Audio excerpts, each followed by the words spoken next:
Hello.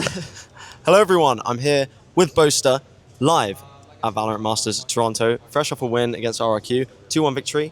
How are you feeling after that series? Feeling good? Feeling good. Stupefy. It's like a wand, this thing, isn't it? Yeah, I'm feeling good, thank you. Did you start the Stupefy thing? Was that you? Yeah. That was you? Yeah, I don't Because know some why. people were trying to tell me it was Heretics. No. And I was like, no, I'm pretty sure it was wasn't. Boaster. It was me. Yeah. I think I used it on them. And Yeah, then they and then watched the they- voice comms. They tried to use it back. And we've been winning when I done the Stupefy. I you missed do Gen it G. today? Yeah, I did it today. Oh, you didn't the do boys, it? No, the boys made me do it today, so I Okay. did it. Well, that's good. The first time, you won't remember this, first time I ever met you was after a press conference when you lost aloud at Champs LA and you gave out stickers to everyone. Yeah. And I was like 18 years old at the time, like just my first event. And I was super like, I appreciated that a lot. It's all right. Now, you lost your first game in the playoffs there to Loud, team you kind of had history with. Similar situation here with Gen G. Yeah. What are you going to do in the rematch if you do face them again to make sure that you don't have that kind of situation again? I think both times against Gen G was so unlucky. Like, we came in as the first seed, and we obviously were fourth selection of that seed, and we got Gen G again, who can obviously go on to win these sort of events as well. And I just wasn't ready for that stage, the heat on the stage. Whereas today I had my shorts, we bought a fan, like we got everything. So, and then also strategy-wise, they were obviously pretty good on the strategy, but they've also had those extra games to kind of work on it against easier teams, a little bit easier teams, I'd say. So I think for me, this time is like, as the tournament goes on and as we proceed through this lower bracket, like, we're only going to get stronger. So it's just, we just need to make sure we keep winning. And then if we play them again, I believe that we can beat them. Yeah, for sure. I mean, that Haven was super close the first time, right? Yeah. But Haven today, not so close. RRQ took that one. Were you expecting the double duelist comp out of RRQ? Yeah, but not with the neon. But they didn't change too much. I think they were just they just hard hit our A, and we weren't really confident or sure what to do about it. Really, they had just had full map control. So it'd be a good VOD review and good notes. But I think I have an idea of how to counter that. But it's always nice to see your weaknesses and still live another day, you know? So that was a big Haven game. Yesterday was a Sunset game. All these things we can work on and improve. For sure. After that Haven loss, you come into Ascent, not a map that has been, you've really played this season. How prepared was that comp? Pretty prepared, I'd Okay. say. Like, it was a lot of work. Obviously, Fnatic historically haven't had the best ascents. Yeah. In EMEA. Internationally, I think we were actually all right. We beat Loud at Champs. Yeah, which at is the pretty good Odin because spam. they were top of the world. Pretty dominant on that map. So I think it's a map that I'm very comfortable in calling on. It's just, it needs a lot of structure and it needs a lot of discipline. Fortunately, the enemy team didn't have enough money to buy an AWP, except for that round where it said they had 4,300 credits. Oh. But he actually apparently had more than the maximum was 4.3. So we're like, okay. know what, boys, we play like we do. And then Alfie's peeking market, thinking it's like maybe an outlaw, and he gets AWP'd, and I'm just like, what the hell? Okay. Yeah. So Maybe a bug or we were stressing that round, but luckily the boys managed to win it, whilst me and Alfie were just like, what the hell is going on?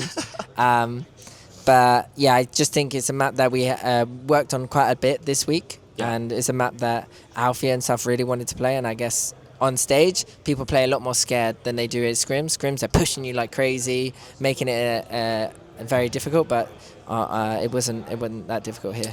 Yeah, when you're creating comps like that, how much do you value player comfortability in terms of the agents they're playing versus what is meta? Do you think like players being comfortable is really important? I think it's a bit of both. You got to have some form of like meta going into it, but you also need the players being somewhat comfortable as well.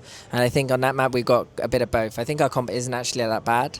Double Sentinel seems to be quite good on that map, with the Deadlock and Cypher being the main meta. For sure. But we just decided that we could run the Deadlock Cypher, or we could be a bit more aggressive with Chamber and Vice and Yoru. So we kind of went for that style instead. Yeah. Suits Alfia. Yeah, exactly. I can tell he liked playing that chamber. Yeah. So obviously Crashies and Kayak came in earlier this year and joined the roster. In terms of those specific players, compared to Durka, how different of a duelist is Kayak?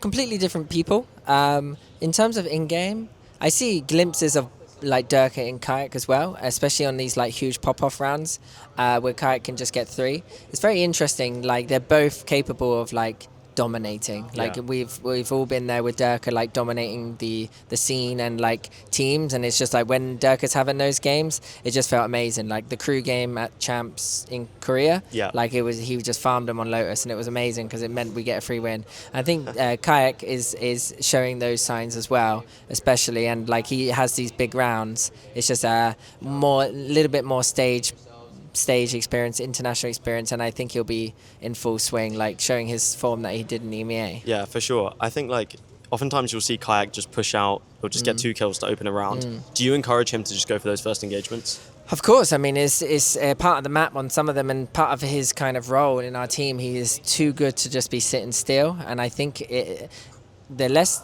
players have to think sometimes, the better. The more they just focus on killing, like the easier it is for them. Like let someone else think about the round and stuff, like me and Crushies or something. But yeah, I think he quite likes pushing.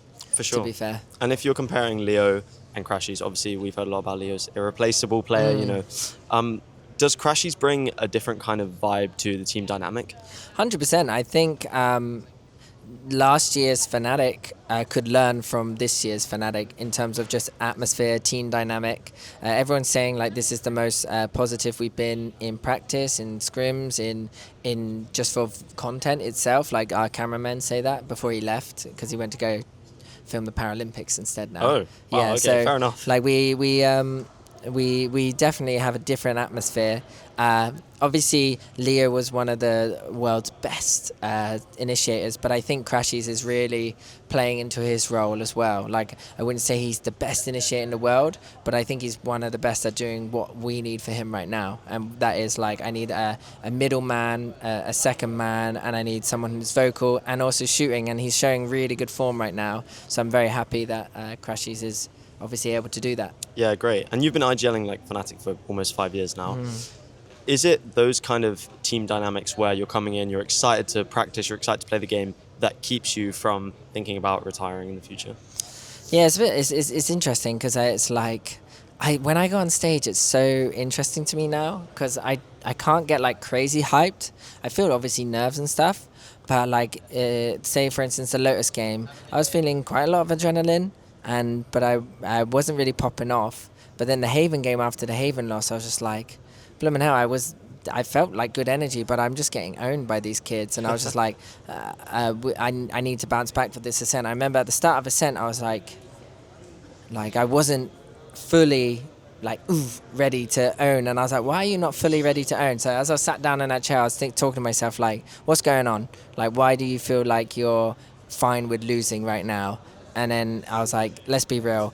If you go to your hotel room tonight with a loss, you're not going to be happy. And it's not going to be very good for your career legacy-wise and stuff. So you need to find some energy. So I brought the monitor closer and I was like sat up and I was like, right, I'm just going to give it. And then I actually managed to find my flow state and really show a good performance. So it's so interesting like how players can get into their own form. But it's something I'm definitely going to try and learn from in the future games. Yeah, and if we're talking about legacy... Waffled a lot there. If we're talking about legacy, you're at the point now where you've won, you know, the back-to-back trophies. You're one of the only players to have ever done that. What more is there on the checklist, if there is one? Or is it just a kind of vibe that you'll know you'll get when the time is right? Just keep winning. I just want to win as much as I possibly can whilst my team and teammates are good enough as well. And I definitely think this team is a winning team. And I definitely think I've still got... like I can still win a trophy. So I think the day where I feel like I'm not in it anymore or I don't think I can win another trophy will be the day that I'll probably feel like I want to step down or when I'm done. I keep obviously sometimes like, I'm done, but I'm not actually done. It's just tiring sometimes with the grind. So for me, it's just want to win as much as possible. Wouldn't mind a champs trophy. But honestly, there's not much difference. It's just called champs, which is cooler. And then it means I've got all three at least, like a lock in a masters and a champs. But I'll take any trophy. Like, you got to be grateful. Some players don't even get to go to events. Like, they're just grinding. Yeah, true. Well, I'm really looking forward to your next match. I'm rooting for you guys throughout the tournament. And thank you for the interview today. It's been a fun one. Thank you, bro. I appreciate it.